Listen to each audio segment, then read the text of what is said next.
Assalamualaikum sahabat-sahabatku. Kali ini saya akan berbagi pengalaman bagaimana cara merawat keladi supaya subur. Ini adalah salah satu koleksi keladi saya yang saya rawat secara khusus.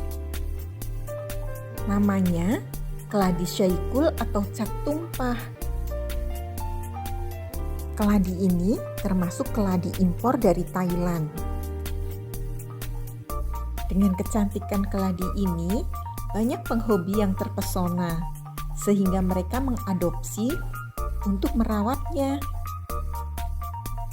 7 bulan yang lalu, saat saya mengadopsi tanaman ini, daunnya masih berwarna hijau, dan warna merahnya hanya mengandung warna merah yang sangat sedikit.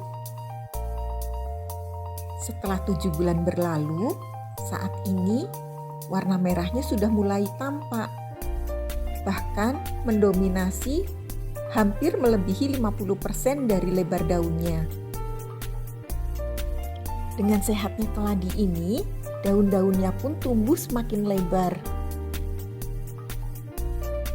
Nah, sahabat-sahabat, sebelum saya berbagi bagaimana tips untuk tampil cantiknya, untuk sahabat-sahabat yang baru menemukan channel saya, mohon dukungannya ya, untuk subscribe dan tekan tanda loncengnya supaya tidak ketinggalan konten-konten saya yang baru. Terima kasih. Dan untuk sahabat-sahabatku yang setia, saya selalu berdoa untuk kalian. Semoga kalian sehat, bahagia, dan sukses. Amin. Perawatan yang pertama adalah rutin menyiram dengan air yang mengandung vitamin B1 2 kali seminggu.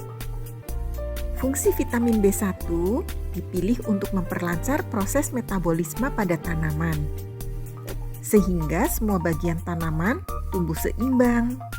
Fungsi vitamin B1 yang paling awal adalah pada proses pembentukan akar yang sehat. Dengan akar yang sehat, proses yang lain bisa berjalan lancar, seperti penyerapan nutrisi makanan untuk diedarkan ke seluruh bagian tanaman. Jadi, bisa dipastikan dengan sehatnya akar akan menjadikan performa tanaman yang vigor kesuburannya. Vitamin B1 ini termasuk nutrisi penting yang berperan untuk mengubah karbohidrat menjadi energi. Tanpa adanya energi, proses pertumbuhan tanaman seperti pembelahan sel, pembentukan jaringan baru, dan pertumbuhan akar tidak akan terjadi. Ini adalah jenis tanaman keladi cat tumpah yang masih kecil. Saya masih menanamnya pada gelas plastik. Perawatan penting yang kedua adalah menempatkan tanaman pada tempat yang terkena sinar matahari. Sinar matahari adalah sumber kehidupan bagi semua makhluk hidup. Karena itu, tanaman-tanaman hias yang saya rawat secara indoor ini saya letakkan di bawah atap yang transparan. Sehingga walaupun di dalam ruangan, mereka tetap mendapatkan sinar matahari.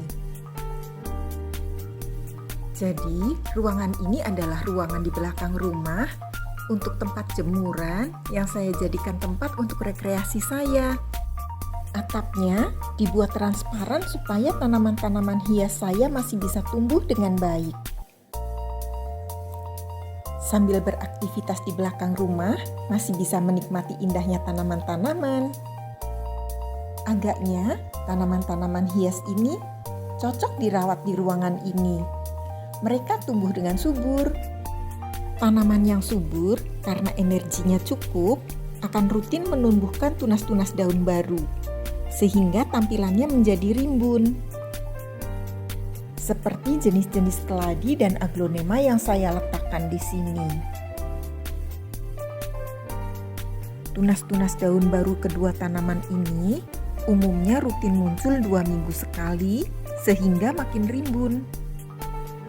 Dengan intensitas sinar matahari yang cukup menembus ruangan ini, menjadikan tanaman-tanaman hias yang saya letakkan di sini sehat dan berwarna cerah daun-daunnya. Keladi cat tumpah yang dulunya hanya berwarna hijau daunnya, sekarang sudah mulai menunjukkan warna corak merahnya. Ditambah lagi pertumbuhan besarnya dengan daun-daunnya yang melebar. Tunas-tunas daun barunya rutin tumbuh dan batang-batangnya menopang dengan kekar. Perawatan yang ketiga adalah dengan cara mengecek kondisinya setiap hari, supaya kita tahu tindakan apa yang harus kita lakukan. Misalkan ada semut, atau kutu, atau ulat, bisa segera kita singkirkan. Ataupun jika ada rumput-rumput liar yang akan tumbuh, bisa kita cabut supaya tidak mengganggu perkembangan pertumbuhannya. Oh iya, untuk air-air sisa siraman yang ada di bawah pot-pot keladi, saya suka siramkan ke tanaman yang lain. Seperti contohnya tanaman suplir. Menurut saya, ini cara berhemat saat pemberian vitaminnya. Sampai sekarang sih nampaknya baik-baik saja dengan cara saya ini. Tanaman suplir yang dapat limpahan sisa-sisa vitamin dari pot lain juga tumbuh dengan subur.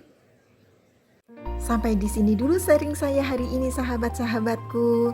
Terima kasih sudah menonton. Wassalamualaikum.